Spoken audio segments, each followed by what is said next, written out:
shared push to end the pandemic.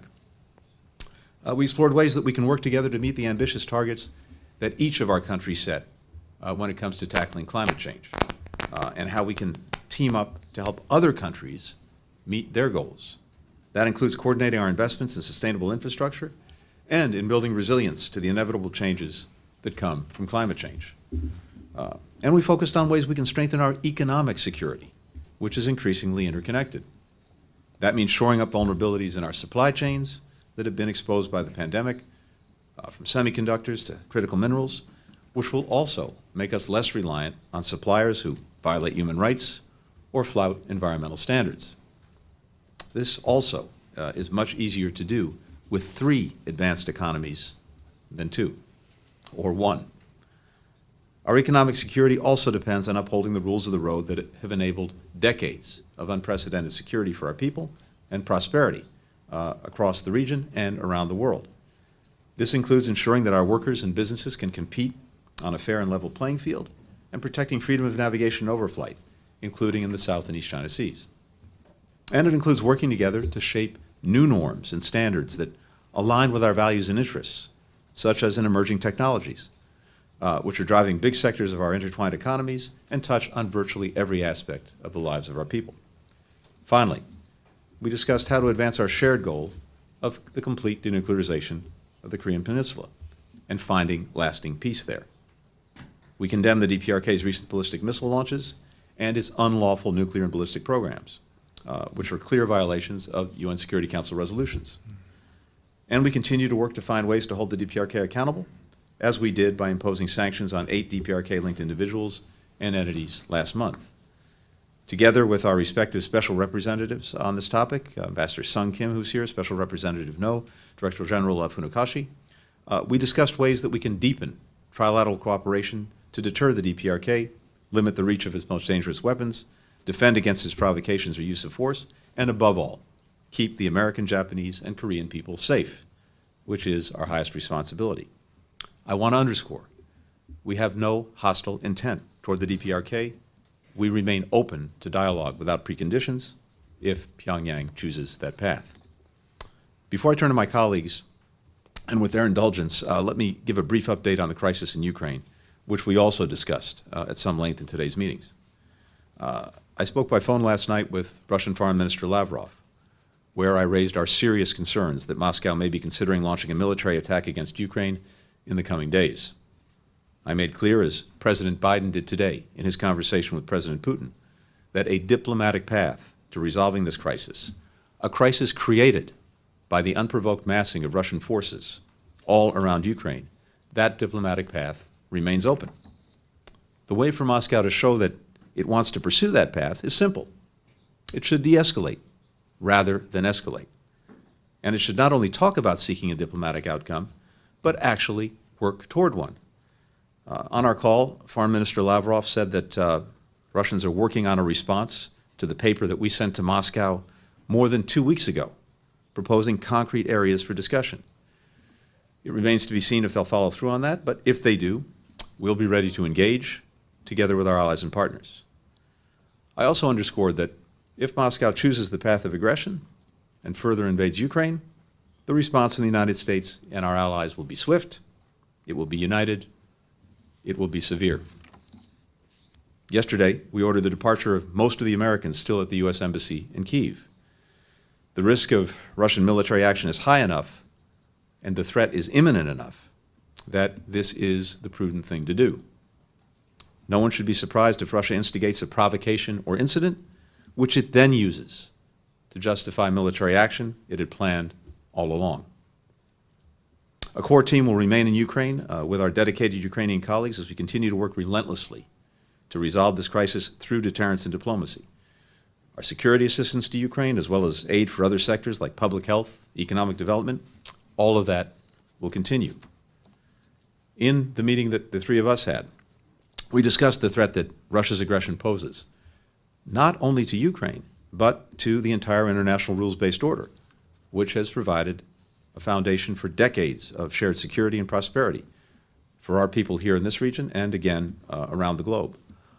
When one country seeks to flout the sovereignty and territorial integrity of another, when it seeks to change the borders of another by force, when it seeks to dictate to that country its choices, its policies, with whom it may associate, when it seeks to exert a sphere of influence to subjugate a neighbor to its will, that is profoundly corrosive and undermining of these very rules and norms that underscore our own security.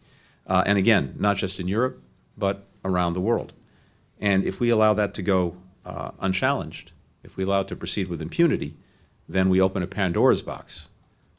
Again, not just in Europe, but around the world. And that's why we agreed to stick together in our response to Russia, no matter which path it chooses. Times like these are the reason that we've invested decades in building America's unmatched set of alliances and partnerships. They underscore why the work our three countries are doing here today is so crucial, so that we can meet this challenge and others to come from a position of unity, solidarity, and strength. With that, let me turn it over to Foreign Minister Chung.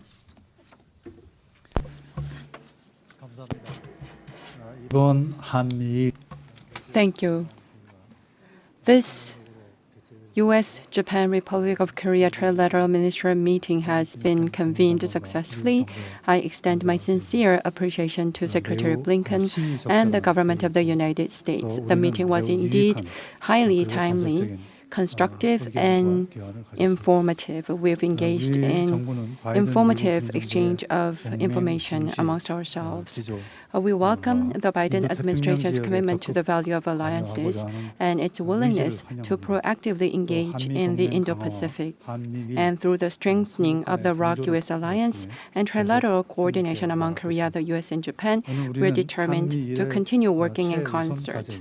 Today, we addressed a top priority of our three countries, issues of the DPRK and its nuclear program through in-depth discussion. And at the same time, major regional and global pending issues were also covered during our highly fruitful conversation.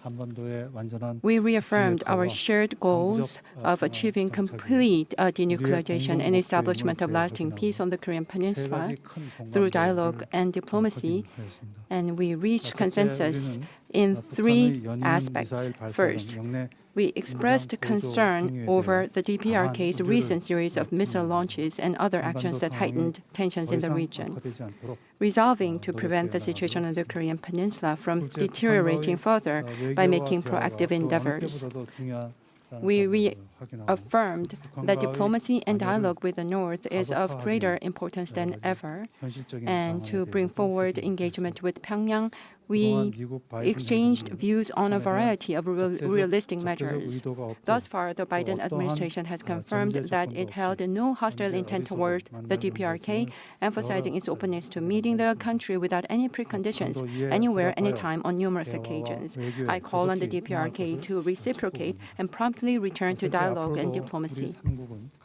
Third, going forward as well, our three countries agree to engage in active communication at various levels and closely coordinate on issues on the Korean Peninsula. We have reaffirmed that regional and international peace, stability, and prosperity are our common interests and goals, and resolved also to step up our cooperation going further. We're greatly concerned about violence and human rights infringement in Myanmar, and to restore democracy and improve the human rights situation therein, concur to work together with ASEAN and the international community. On the situation in Ukraine as well, we shared our deep concern.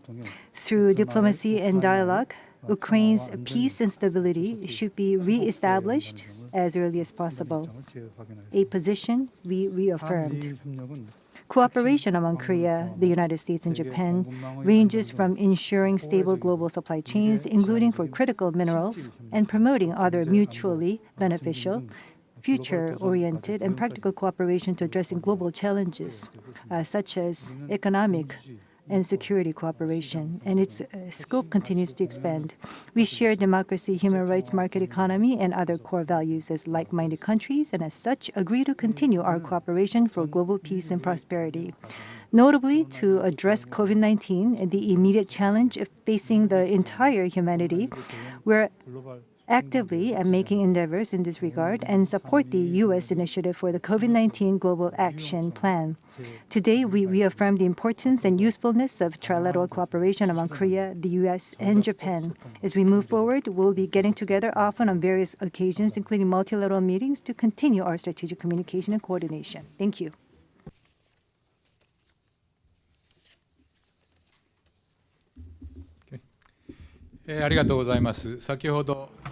Thank you very much. I just concluded Japan-US ROK Foreign Ministers meeting with Secretary Blinken and Minister Chung. We had a very fruitful discussion, and I would like to thank Secretary Blinken once again for the wonderful hospitality.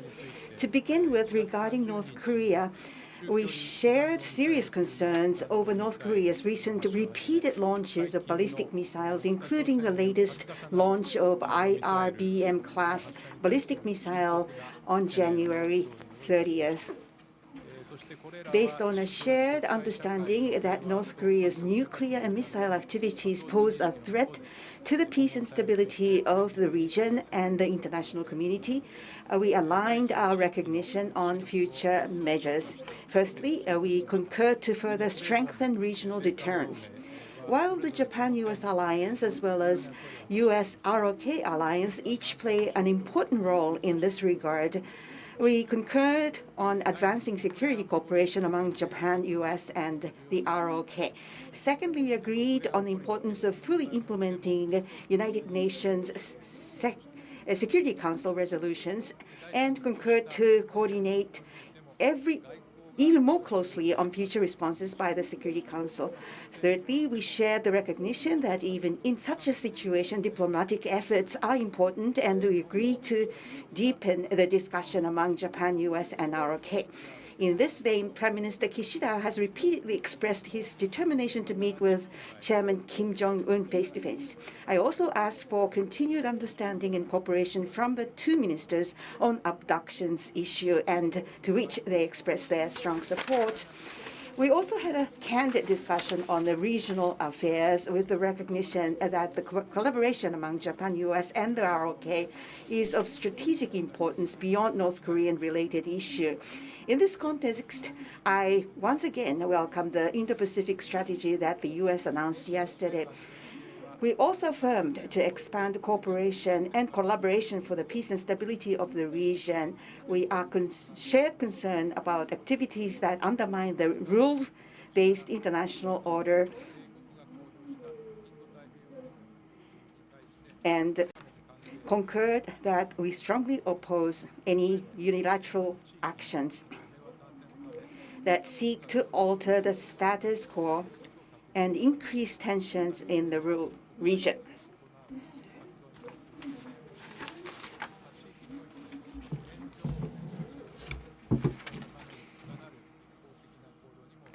We are strongly opposed to unilateral action that seeks to alter the status quo. We also exchanged our views. Furthermore, we also discussed global issues such as climate change and COVID-19 and other global health issues. A pressing challenge for the international community. We concurred on the continued cooperation among Japan, US, and ROK in dealing with such challenges. Lastly, we agreed to further enhance the collaboration among Japan, US, and ROK at multiple levels. Based on today's discussion as well as joint statement we issued, I would like to work even more closely with US and ROK for the peace, stability, and prosperity of the region and the international community, including dealing with North Korea. Thank you. We'll now turn to questions. We'll take one question from each delegation. The first question goes to Nike Ching of VOA. Good afternoon, gentlemen. Aloha.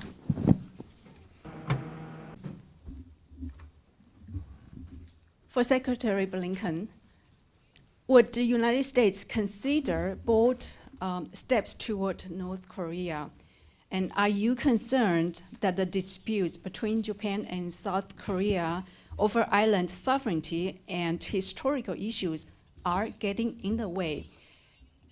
How close are the United States watching the presidential election in South Korea? And for Mr. Chung, do you have an assessment of North Korea leader Kim Jong-un's health? What do you think is the intention, and how do you evaluate recent missiles launches by North Korea? And for Mr. Hayashi, do you assess the result of the presidential election in South Korea may complicate a joint trilateral approach toward North Korea? And separately, if I may, on Ukraine, for both Foreign Minister Hayashi and Foreign Minister Chung, has the United States asked Japan to provide more LNG, liquefied natural gas, to Europe, supplies to Europe? And are Japan and South Korea worried over the economic disruptions of a war, and what assurances have you gotten? Arigatou gozaimasu. 감사합니다. Thank you very much, gentlemen. Nike, thank you for the excellent multi-part, multi-person question. Covered a lot of ground. I'm happy to start and then hand it over to my colleagues. I think it is clear to all of us that the DPRK is in a phase of provocation. We condemn the recent missile launches, violations of UN Security Council resolutions. We will continue to hold the DPRK accountable, even as we seek to engage in diplomacy. As you know, we imposed sanctions on 8 DPRK-linked individuals and entities last month, and we are very closely consulting together on further steps. At the same time, we remain prepared to meet without preconditions to pursue practical steps toward diplomacy. The goal remains the same, and it's a shared goal. It's the complete denuclearization of the Korean Peninsula, and it is lasting peace. We have no hostile intent toward North Korea, and again, we unfortunately have seen their response to our making it clear that we're prepared to pursue diplomacy with, unfortunately, that response has been a series now of provocative actions. I think what's important, and that comes out of today, and this will be reflected in the joint statement that we'll put out shortly, is that we are absolutely united in our approach, in our determination, and that unity of purpose is, I think, vitally important for dealing with the challenge posed by the DPRK, and I also pursuing a more hopeful future. But I invite you to take a look at the joint statement. When it comes to elections and the like, happily, in my job, I don't do politics. I don't do them in my own country. I don't do them in other countries. So I'll leave it at that. Yeah. Thank you.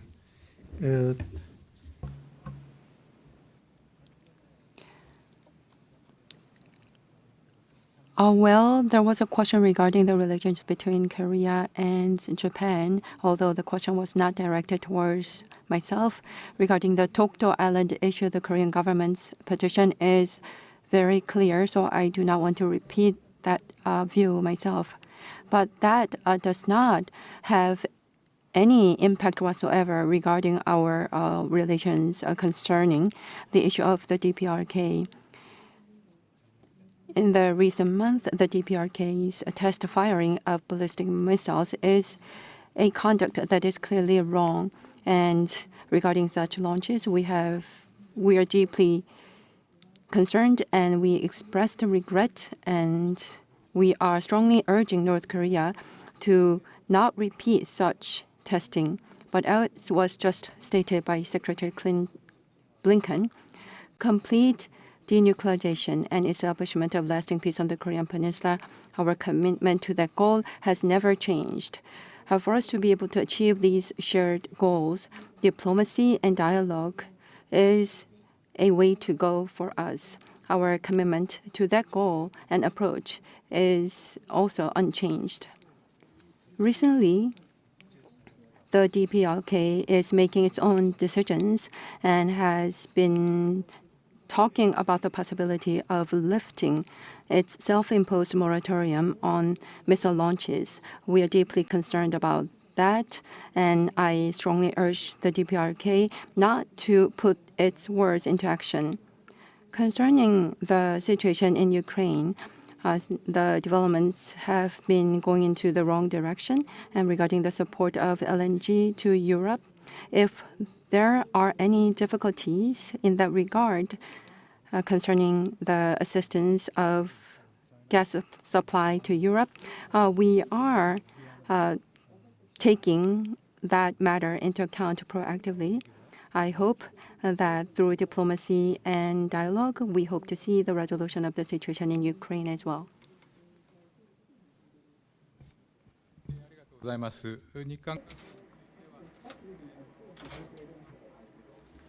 Thank you. I had a frank exchange of views during the bilateral discussions and through the trilateral meeting. And please refer to the announcement that will be issued later. And position about Takeshima is already known.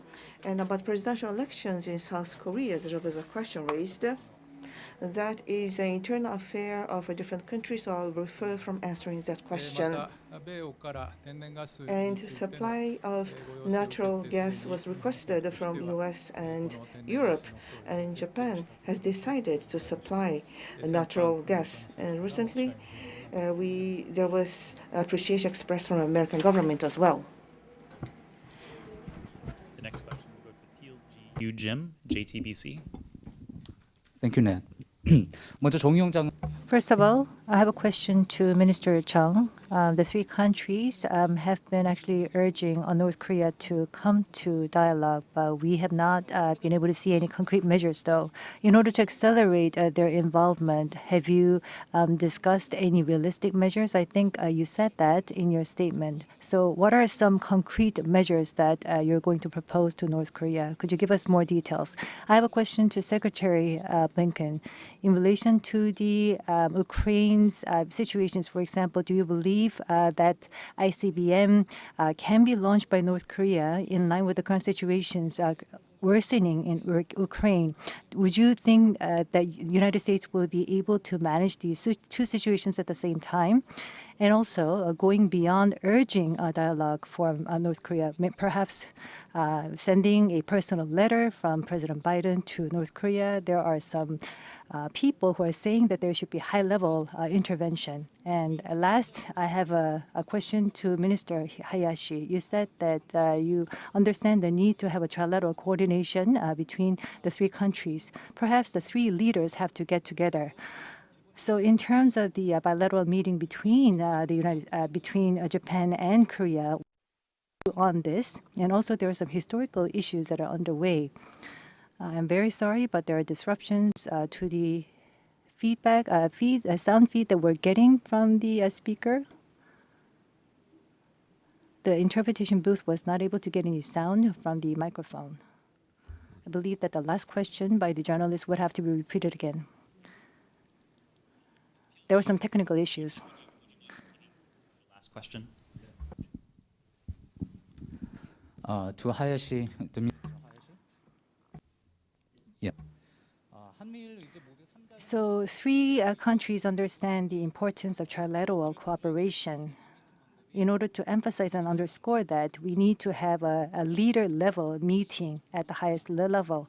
So, for example, between the bilateral summit between Korea and Japan and between the trilateral meetings, so what is the commitment from Japan? And also, because of the historical issues, we see a stalemate between the bilateral relations between Korea and Japan. Of course, two countries would have to work harder, but are there any specific efforts that are currently undertaken by the Japanese government in order to improve the relations with Korea? I believe the first question was posed to me, so let me answer that question.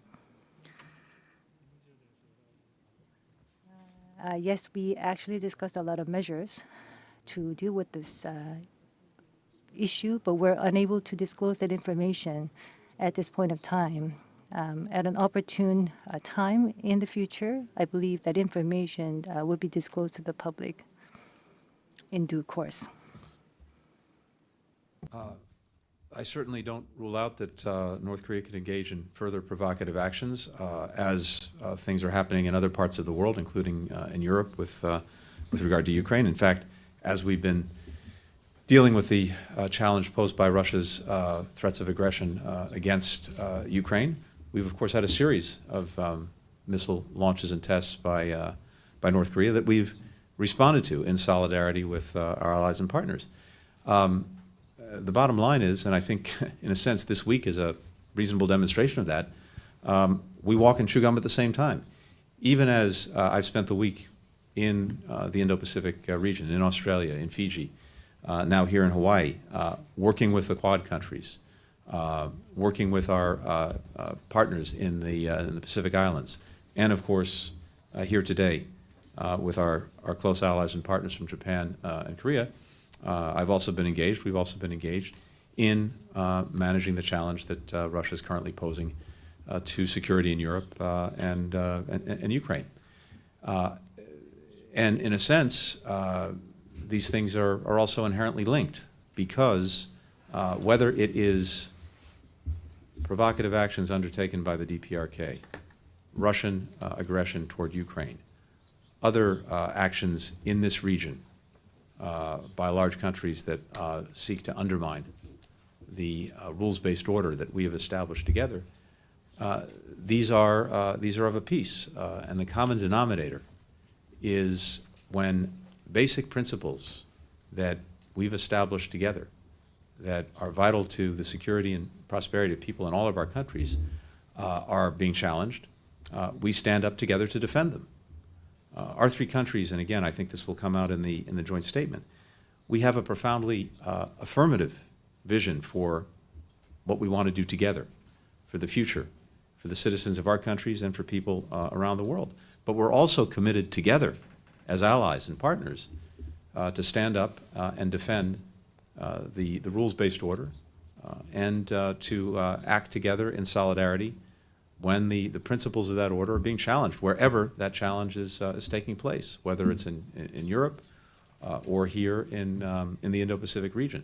And that's, again, I think a hallmark and the reason why the United States over many years has established these partnerships, these alliances, bringing countries together in common cause and common purpose. That enables us very effectively to deal with multiple challenges at the same time. And again, beyond that, I think there's a common denominator to all of them, which is why, as you heard from my colleagues today, there is tremendous solidarity not only when it comes to dealing with challenges immediately in the Indo-Pacific, but when it comes to dealing with the threat of Russian aggression against Ukraine.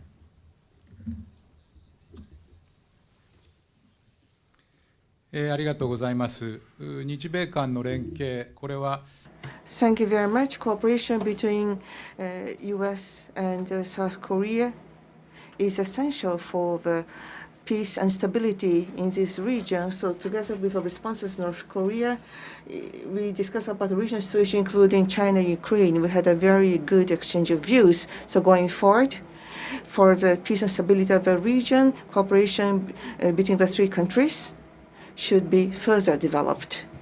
Yes, one correction from Japanese to English interpreter. When Minister Hayashi made an initial statement, our interpreter skipped one paragraph, which reads as follows. We also exchanged our views on Ukraine. While sharing views that tensions are escalating, we confirmed our unwavering support for the sovereignty and territorial integrity of Ukraine and concurred to continued close coordination. Apology from interpreter. Thank you. Our final question will come from Yuichi Nobita from Asahi Shimbun.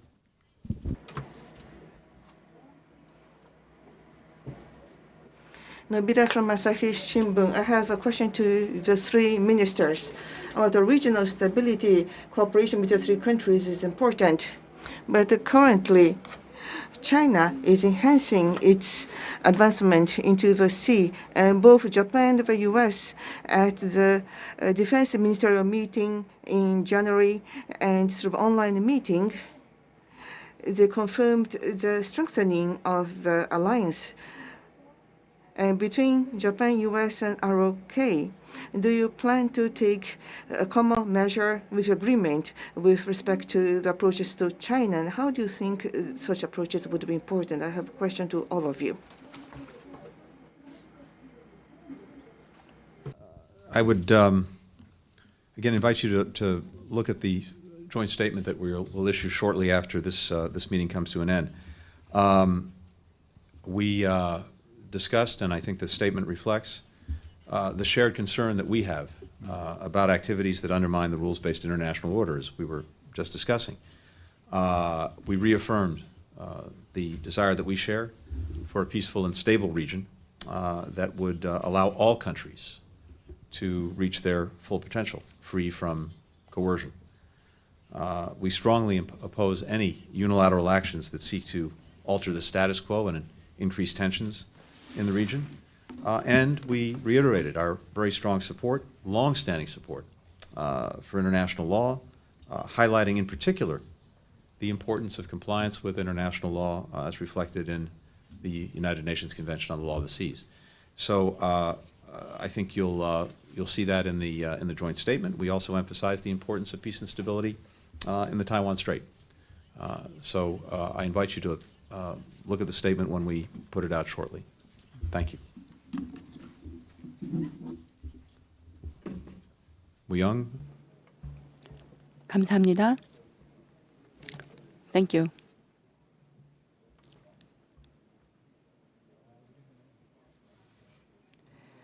As far as we're concerned, in this Northeast Asian region, based on order,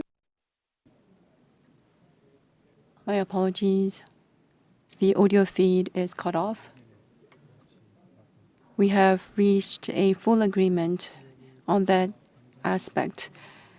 Maintaining peace and stability in the region is extremely important, and any conduct that goes against maintaining the status quo is something that we opposed. ありがとうございます。今、両長官からお話が。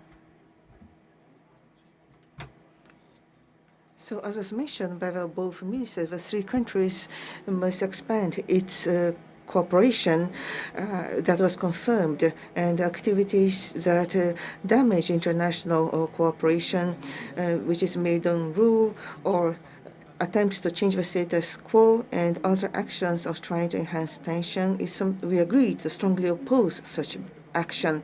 As I have mentioned, cooperation between U.S., ROK, and Japan is something that exceeds measures against North Korea, but is essential for peace and stability of the whole region. So, in addition to responses to North Korea, we had a frank exchange of views on a regional situation, including the situation of China and Ukraine. So we want to further develop the cooperation between the three countries for the peace and stability of the region. 되겠습니다. 제가 규칙에 기반한 Based on rules, I misspoke. Let me make my apologies. The order based on rules, the rules-based order, international order, is something that we value. That concludes the press conference. Thanks, everyone. I invite you to go outside and enjoy the day. ありがとうございました。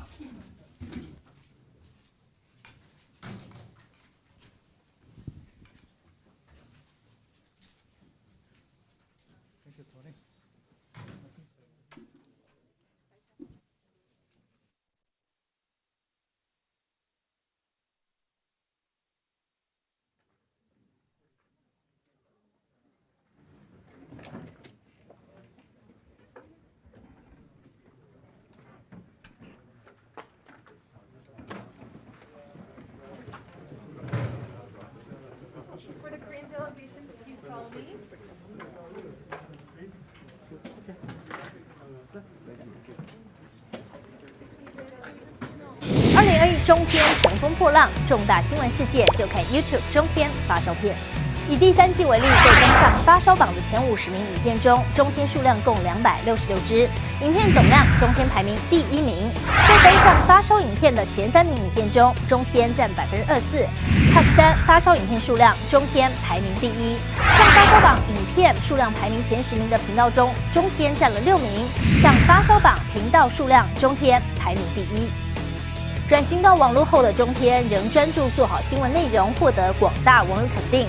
有中天，有真相，重大事件看中天。